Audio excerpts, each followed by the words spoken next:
¿Qué tal? ¿Cómo están? Un placer acompañarles. Bienvenidos. Aquí estamos al final de la semana. Es viernes, día 20 de enero del 2023. Por delante unos cuantos minutos que vamos a aprovechar para comentar la actualidad. Lo que procede siempre, la lectura de los titulares de la primera del periódico y a partir de ahí, pues, intervenciones de nuestros invitados. Hoy tengo el placer de saludar a Iago Tavares. ¿Qué tal, Iago? Muy boas. Hola, muy boas, Antonio. Saludo también a Xan Rodríguez. ¿Cómo estás, Xan? ¿Qué hay? Muy boas a todos. Encantado de saludar también a Natalia González. Hola, Natalia. Buenos días, Antonio. Buenos días. Lectura de los titulares, por lo tanto. El primero de ellos hace referencia a que la ciudad contabiliza al menos 40 viviendas en poder de ocupas. Añade que el número se ha incrementado en un 25% sobre el que se registraba antes de la pandemia. También burocracia y desidia de las administraciones mantienen en ruina emblemáticos edificios. En la fotonoticia, pues pese a la lluvia que fue ayer importante, algunas tradiciones sobreviven y está bien que lo hagan. Por ejemplo, en Castro Caldelas, el fuego de los fachós iluminó la noche de Castro Caldelas y purificó el ambiente como desde hace siglos en una celebración ancestral en honor a San Sebastián. Medio millar de fachós, además del gran fachón, que aparece en la imagen, de 40 metros de largo, caldearon el ambiente festivo. También y como consecuencia de las lluvias, deshielo y lluvia, activa las alertas en la provincia por riesgos de riadas. El Miño discurre lleno por Ourense tras provocar inundaciones en Lugo. El apartado más noticias, tenemos que Ourense se vende en Fitur como destino termal y de turismo de negocios. También que le piden hasta 12 años de cárcel por apuñalar a un policía que salía con su ex. Xinzo recupera el entroido más largo del mundo, libre ya de la restricción. Y también Sanidad crea 35 equipos a domicilio de enfermería para pacientes del rural. Ven también un apunte deportivo ahí. El Club Ourense Baloncesto intenta hoy asaltar el bastión de Lleida. En lo alto de la portada, pues la referencia al foro La Región y la afirmación del ponente, de Iván Vélez: la polarización social hace que el término Reconquista esté en riesgo. Hoy con el periódico, el ejemplar de la revista en cuya portada aparece el biólogo Serafín González, la naturaleza como pasión. Asuntos todos ellos, como decimos, del periódico y de la primera en el viernes, día 20 de enero del 2023. Ahí está toda la portada y a partir de ahí pues escuchamos las opiniones. Me gustaría hacer dos salvedades o dos partes diferenciadas antes de que nuestros ponentes a lo mejor las mezclen, porque creo que son asuntos que merecen reflexiones aparte. Por un lado, el factor de la ocupación en los bienes privados y otra parte también el factor de la ocupación en los bienes públicos, en muchas ocasiones fruto de la desidia y del abandono que la propia administración permite, consiente y la hace perdurable. Tenemos un ejemplo muy claro en el concello de Ourense. Vamos a entrar primero en la cuestión de lo privado, Iago, si te parecen, por ejemplo, que de 40 viviendas ocupadas en Ourense sexan moito, a lo menos desde o punto de vista estadístico, si te chama a atención este dato. Ben, eu facer dúas precisións, non?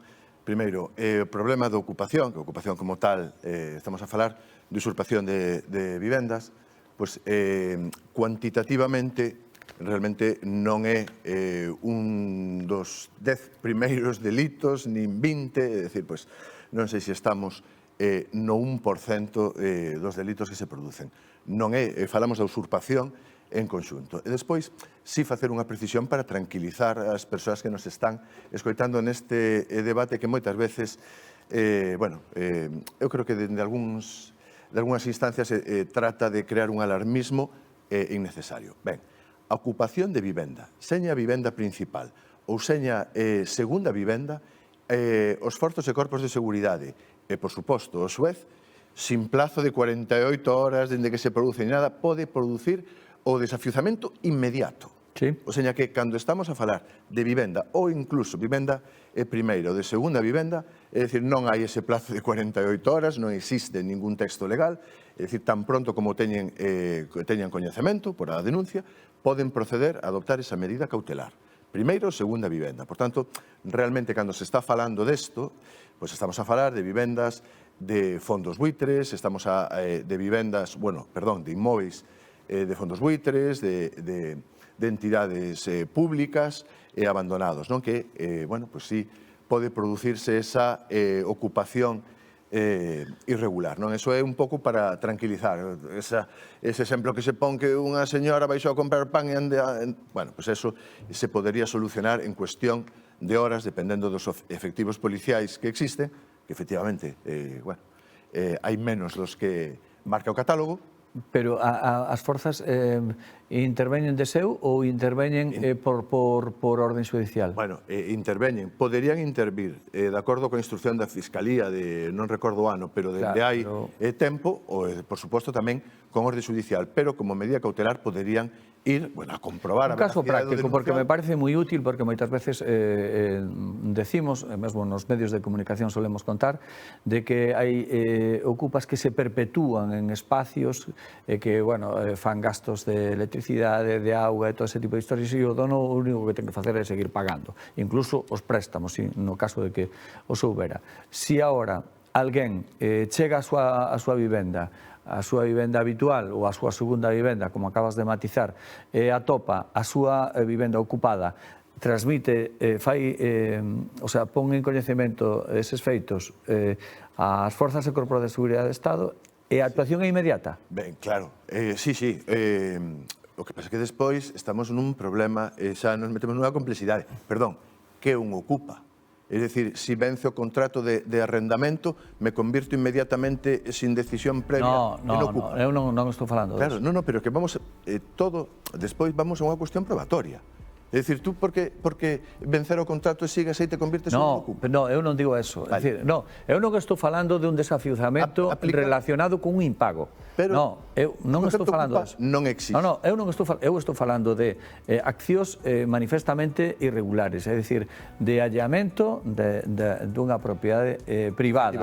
Non porque eu teña na miña propiedade privada alugado a Natalia ou a Xan, e que como hoxe é día 31 e non me pagaron o día 1 vai a onde a policía. Non estou falando deso. Estou falando de accións, non sei, non son abogado, pero mesmo delictivas. É dicir, se tú pillas na túa propia casa de forma evidente, flagrante, de que calquera de nós a ocupamos, é dicir, tú vas en estes momentos a policía e a policía desafiúzanos a nós que nos metemos ali na casa de Iago. A policía ten capacidade para actuar de xeito inmediato. En todo caso, como en todo, o meu consello sería a denuncia judicial, non? Para que se actúe, pero distingamos primeira e segunda vivenda e despois, sí, efectivamente, e despois outra cousa. O empadronamento, que aí tamén se fala na noticia que dá, non dá nin quita dereitos. É dicir, a norma aprobada durante Mariano Rajoy permite a unha persoa, e mirade o caso extremo, empadronarse nunha cueva. É dicir, o que se busca, o empadronamento non dá nin quita dereitos. Eso, existen xa moitas sentencias sobre o particular. Por tanto, ese discurso, digo claramente, do Partido Popular, de que se empadronan para... Non. Es que está clarísimo que non dá nin quita dereitos. E despois, eu sí que requeriría as institucións públicas, en concreto o Concello de Ourense, que cuiden o noso patrimonio. Eso sí que me gustaría, porque, en fin, perdón polo interrogatorio. Non. O que pasa que aproveitando que ven o médico a consulta, acabamos consultando todos. Dou unha opinión sobre eso, sí. Perdón pola... Primeiro e segunda vivenda non se pode equiparar a bens que son de fondos, que son incluso de administracións públicas. Eso é outra cousa. Efectivamente. Xan e Natalia. Moi didáctica a explicación de Iago, gracias. Sí, efectivamente, dá certo grado de sosiego, porque hai xente que pensa que as noticias, sobre todo nos medios de comunicación nacionais, pois parece como que despois hai estes programas que eu vexo pouca tele, pero alguna vez me coinciden en algún bar, alguna cousa, están estes equipos de reporteros que van seguindo a noticia como tal, e entón poñen a cousa gravísima. Se cadra o mellor non é así, ou depende por autonomías, non o sei. En todo caso, que haxa este fenómeno, unha e dúas, unha operación de marketing que responde a uns intereses cuxo leitmotiv non acerto a explicar ben agora neste intre, ou senón, pois evidentemente, pois pois evidentemente non hai unha política, xa non falo da Xunta, sino incluso municipal, de vivenda de aluguer para familias con baixos niveles de renta, e, sobre todo, pois, unha política de vivenda social que non é necesario acudir a veces a plans estatais de axuda ou europeos, sino que con eses mesmos fondos do Concello hai formas e maneiras de proveer de vivenda, unha vivenda digna a un precio adecuado para según o nivel de renta das persoas, sobre todo os xóvenes que queren emprender unha vida e non teñen nada onde meterse, non? Perfecto, moi ben. Natalia. Bueno, a verdade é que se agradece a pedagogía sobre este tema, porque sí que é verdade que se xerou por parte de algúns partidos políticos, sobre todo, porque ao final todo isto serve de instrumento para facer política, desgraciadamente, é unha situación gravísima, non? Agradece esa pedagogía porque hai moitísima desinformación. E tamén é verdade que desde as administracións non se fai todo o que se debería. Fan falta máis recursos para que a xustiza poda facer cumprir a lei, fan falta máis recursos para que as forzas e corpos de seguridade tamén actúen nestes casos, e a min, no que decía Xan, que si é verdade, fan falta políticas de vivenda e políticas que axuden as que máis o necesitan para acceder á vivenda por un precio razonable e, bueno, adaptada ás súas circunstancias, porque que non se nos escape que detrás de todo isto hai persoas que non teñen unha vivenda digna polos motivos que sexan e que tampouco poden acceder a ela, por eso ocorren estas cousas, non? E sí que é verdade que é un tema que preocupa moito, especialmente no Concello de Ourense, que non sexamos capaces nin de crear vivendas de tipo social para xente vulnerable que o necesita, que seamos incapaces de xestionar edificios públicos de titularidade municipal que hoxe están en ruínas e outros que poden estar. Eu poñovos un exemplo. Se non hai continuidade nas obras da Praza de Abastos número 1, que a temos no corazón da cidade, probablemente será a seguinte guarida de ocupas que haberá na cidade, en pleno centro da cidade. Bueno, está a de Aponte inaugurada en xaneiro do 2015, inaugurada para cerrarla. É dicir, a ministra Ana Pastor, do Partido Popular, que era a ministra de Fomento, e o alcalde de Ourense, que daquela era Agustín Fernández, allá se fueron con sus respectivos séquitos a inaugurar e cerrar. E desde o 2015 ao 2023, aí estamos.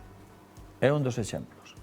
Pero xa que estamos con patrimonio construído, a falta de respeto ao patrimonio construído que hai en Ourense, mesmo por parte das administracións, a mí parece absolutamente relevante, con eso enlazamos co asunto que deixou aí, pois ese balón que deixou botando Iago. Hoxe o xornal fai un recorrido, alo menos, por 7 casos de edificios que a propia administración consinte que se veñan abaixo ou que estén ocupados. A administración, corríxeme Xan, que me pode multar a min porque non teño a miña edificación en perfecto estado de revista, me pode sancionar, non se sanciona a si mesmo e pode mesmo cair a cárcel vella de seu, pode virse abaixo e non pasa absolutamente nada. Acho que é correcto. Acho que é correcto. Efectivamente. Bueno, pues entonces plantexo esa cuestión. El psiquiátrico de Toén, el Centro de Interpretación de Parques Naturales, la Casa Goretti, la Fundación Ogando, la Cafetería de las Pozas de Maimón, el psiquiátrico de Toén, en definitiva, un montón de equipamentos que se caen e a administración, pues, como non interven, consinte. Bueno, vou facer como facía aquilo, non me respondan agora, háganlo despois de la publicidad. Non me queda outro remedio. Vamos a pausa, volvemos enseguida. Hasta ahora, amigos.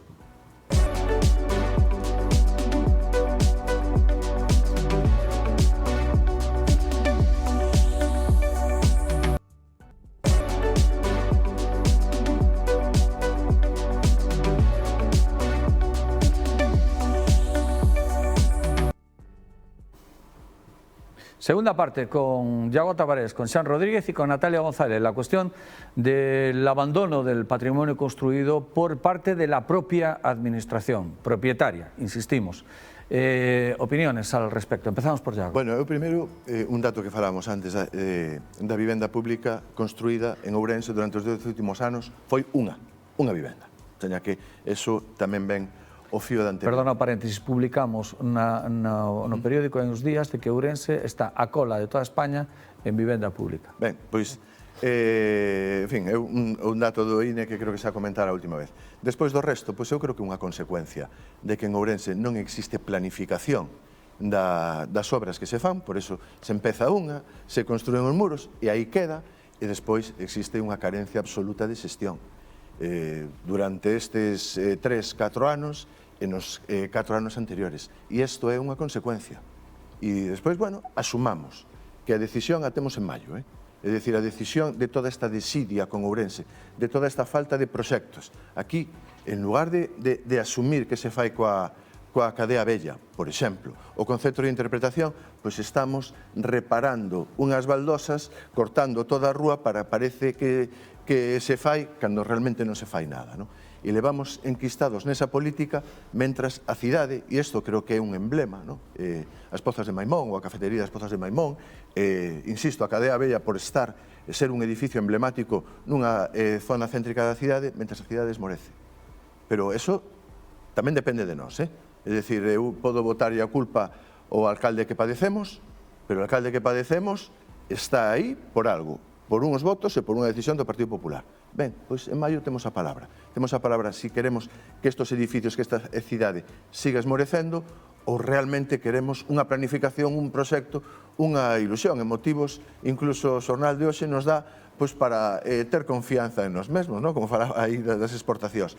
Non podemos deixar que esta cidade esmoreza e eu creo que eso é un emblema da mala xestión e ausencia de planificación que levamos padecendo na última década. Xan.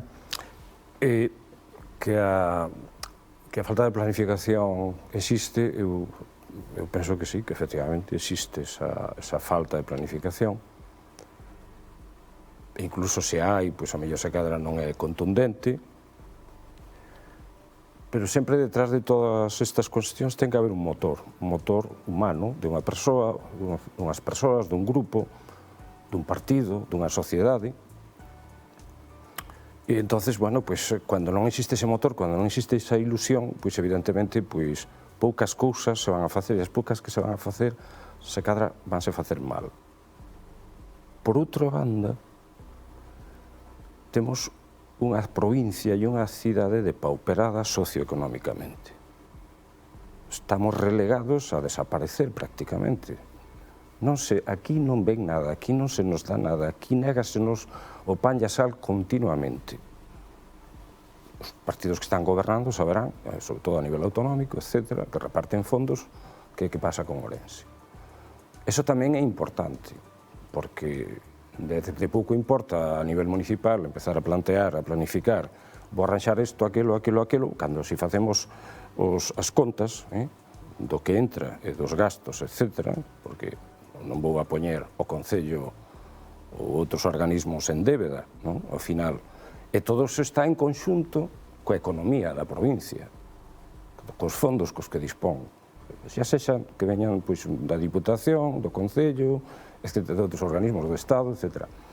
Entonces, claro, independientemente de todo o que se alude, efectivamente, unha mala planificación, pouco impulso, pouco esforzo, pouco corazón, sí, hombre, sí, na prensa véndese, home, sí, hai que facer, hai que isto, hai que tal, porque nos doi, como ourensán, supoño, hasta incluso este mismo alcalde, por moi mal alcalde que seña, pois seguro que tamén, no fondo do seu corazón tamén hai alguna cosa que dice, bueno, isto habría que facelo ben, pero claro, realmente ao final, que?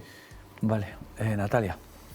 Bueno, eu coincido tamén en que non existe planificación algunha, non hai ninguén ao volante da xestión da vivenda ou do desenvolvemento da cidade do futuro.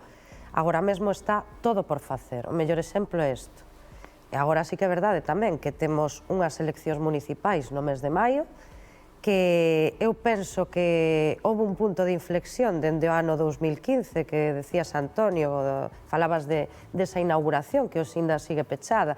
Eu creo que é un exemplo un pouco do que pasou nesta cidade nese tempo. Temos moito potencial, pero está totalmente paralizado.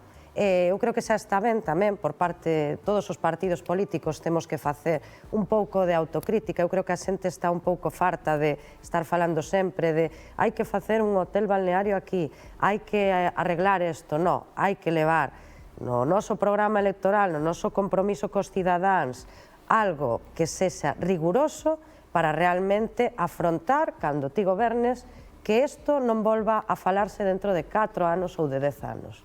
Propostas realistas. No ámbito da vivenda, é unha pena que a día de hoxe, eu creo que para a vivenda é un momento histórico no que hai maior cantidade de fondos europeos, que non fai falta que veñan hechos de outras administracións, que calquer concello pode concorrer a eles para a rehabilitación urbana, para a mobilidade, para transporte. Eso estáse desaproveitando totalmente. Afortunadamente, teremos hasta o ano 2026-2027 para concorrer a eles e eu creo que é unha saída a todo isto, a que estas dotacións e estas infraestructuras paralizadas teñan unha saída rigurosa e de futuro, e que non estemos falando do mesmo dentro de 10 anos. Pero eu creo que hai un feito que é bastante simbólico. A reunión do alcalde con Rueda era o alcalde que non tiña nin idea, é dicir, iba a plantearlle 3 ocurrencias, pero sin sustento ningún e sin estudio previo ningún. E por parte do presidente da Xunta, nin siquiera tiña as ocurrencias. E iso é o que nos propoñen uns e outros para a cidade.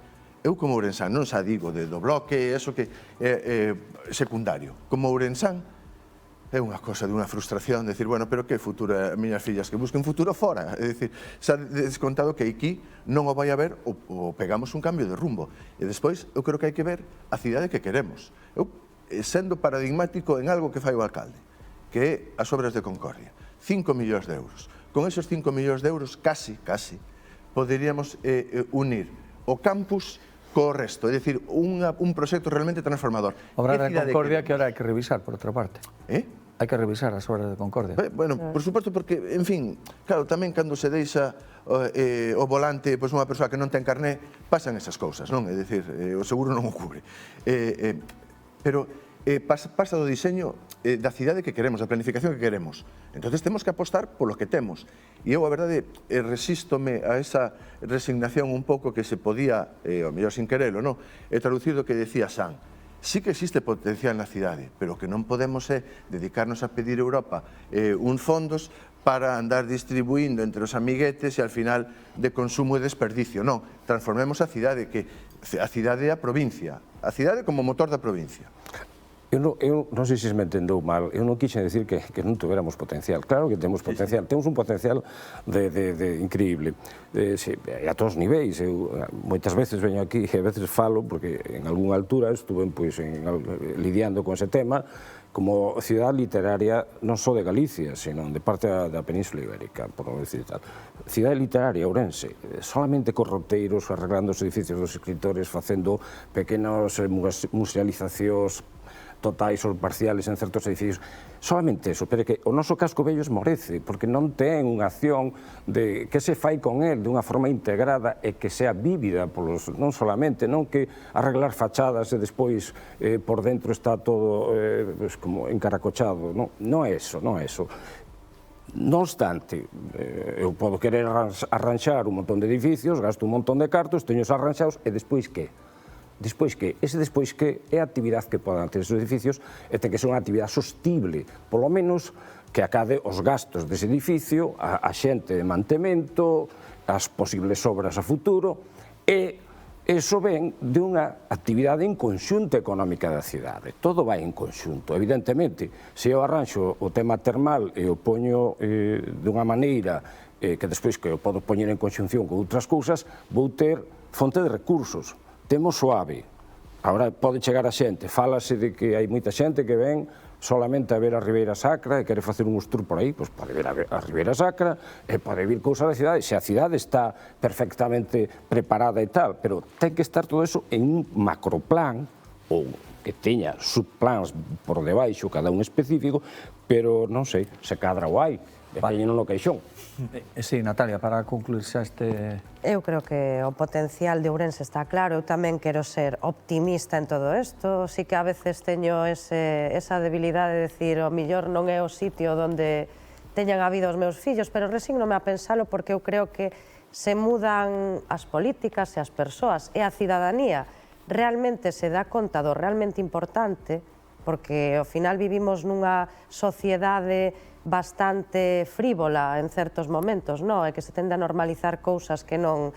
Pero eu apelo á responsabilidade, non? É que todos miremos para dentro e que participemos tamén das decisións. O casco histórico eu creo que é a foto fixa dos últimos anos da cidade. Un casco histórico maravilloso que cae a cachos, pero como calquera dos edificios que mencionábamos antes, non? E resignome a pensar eso. Eu creo que tamén é verdade que a Xunta de Galicia durante este tempo, para min, independentemente de que goberne o PP e Rueda ou Feijóo, me dá igual. Eu creo que tamén mirou para outro lado con Ourense, polos motivos que foran. Tamén estamos no Día da Marmota falando aínda, despois de 10 anos de centros de saúde, de novas dotacións, etcétera, etcétera. E claro que sí, o Goberno de España tamén, os fondos europeos teñen que ser fundamentais, pero eu creo que hai que lograr entre todos que Ourense pinte algo, recuperar o liderazgo. Ningunha das administracións, o mellor Natalia sentiu o alento na nuca, non digo dos seus representantes, que cada un ten que facer a súa función, faltaría máis. Pero o mellor, eso que se chama así unha forma un pouco gaseosa de la sociedade civil. Eu aquí non vexo os colectivos profesionais, non vexo o movimento veciñal, non vexo o movimento comercial, empresarial, que sea capaz de decir, oiga, mire, esto no... El casco viejo se cae. Yo no veo ningún crespón negro en ningún balcón. Yo no veo ningún crespón negro en ningún balcón. Yo sí veo eso de... Tenemos muchos recursos. De tantos recursos que temos, xa temos vigorexia. De tanta potencia que temos xa vigorexia. Pero de tanta potencia que temos non somos capaces de facer absolutamente nada.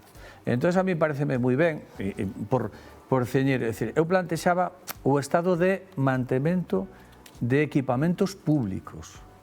Estado de mantemento, claro que podemos votar en maio, por suposto, a tirios ou a troyanos. E despois a ver como nos va.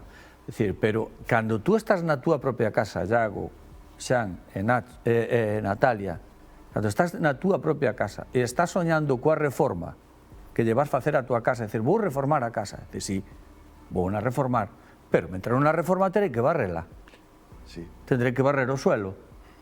E aquí estamos falando de que podemos falar da cidade termal e de la cidade del AVE e del sur Suncorda, pero non na estamos barrendo. Estamos consentindo, o sea, a propia administración consente a sí mesma de que lle caiga o patrimonio construído.